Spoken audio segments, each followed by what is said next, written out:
Hey everyone, welcome back. We just closed out Q1 for this year, 2026.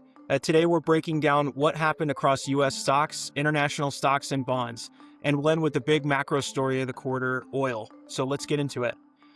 The headline for Q1, global equities were down and bonds went essentially nowhere. US stocks as measured by the Russell 3000 fell about 4% for the quarter.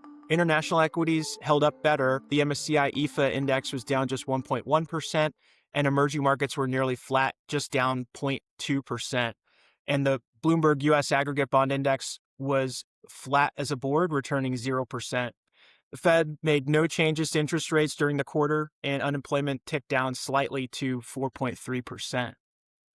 Looking specifically within the US equity market, large cap growth stocks, I think the Mag 7 big tech names got hit pretty hard.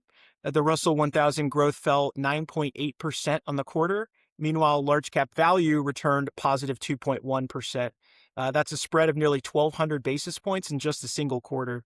Same story played out in small caps. Russell 2000 value was the best performing index for the quarter, up 5%, and the Russell 2000 growth index fell 2.8%. Looking down at the sector level, defensive areas held up while high-flying growth sectors took the brunt of the sell-off. Here's where it gets pretty interesting. International stocks significantly outperformed US stocks. After the trailing 1 year, international closed a lot of the gap with domestic. Developed markets were down 1.1% for the quarter, while EM was nearly flat at negative 0.2%. Over the past year, emerging markets have actually outperformed developed international markets by about 7.7%. And then this is another good reminder of why diversification matters.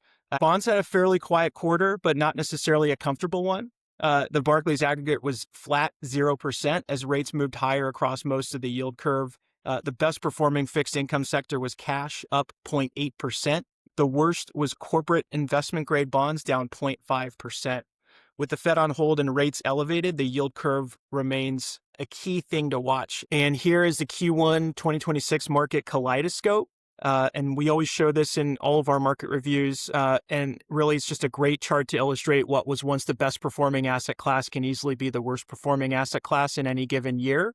As you can see with the current market activity, seeing international equities perform the strongest in 2025, and now year to date with oil prices increasing, seeing commodities now leading the asset classes year to date just in the first quarter, or the larger picture of this story is that yellow box, that balanced index, again, preaching the story of diversification. Moving on to the chart of the quarter, here's the story that really dominated all of the headlines. Prices surged after the outbreak of the conflict in Iran disrupted shipping through the Strait of Hormuz, sending Brent crude from $70 a barrel to over $100 in a matter of weeks.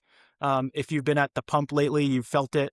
But here's the historical context worth keeping in mind. This is not unprecedented. Oil has crossed $100 a barrel multiple times over the last 25 years, most recently in 2022 following Russia's invasion of Ukraine. And in every prior instance, prices eventually came back down and equity markets recovered. So to summarize Q1 2026, stocks were down, international held up a little bit better, bonds flat, value beat growth by a wide margin, and oil's the macro wildcard to watch. So if you found this helpful, please hit subscribe. We do this every quarter, and as always, past performance is no guarantee of future results. And we will see you next time.